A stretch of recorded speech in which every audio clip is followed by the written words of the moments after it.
Welcome to Parsimony. In this video, we'll be exploring the stock function and creating a delivery note. I'll guide you through this process.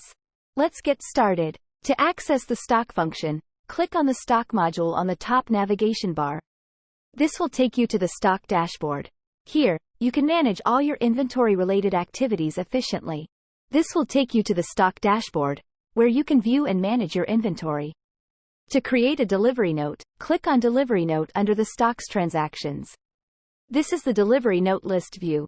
Here, you can see all your existing delivery notes. To create a new one, click on the Add Delivery Note button. This is the delivery note form. Here, we need to enter the required information. Start by selecting the customer for whom the delivery is being made from the drop-down list. For this example, I'll choose customer number 1. Next, select the source warehouse where the items are stored. I'll choose finished goods. Next, add the items that are being delivered by clicking on the Add Row button and selecting the item from your inventory. Select the item you want to deliver from the list.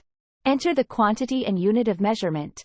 You can add multiple items to the delivery note by selecting the Add Multiple button.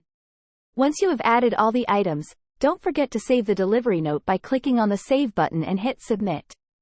Congratulations! You have successfully created a delivery note in Parsimony. This document will now be used to track the delivery of goods to your customer. Thank you for watching this tutorial on creating a delivery note in Parsimony. Stay tuned for more tips and tricks on how to make the most of this powerful business management software.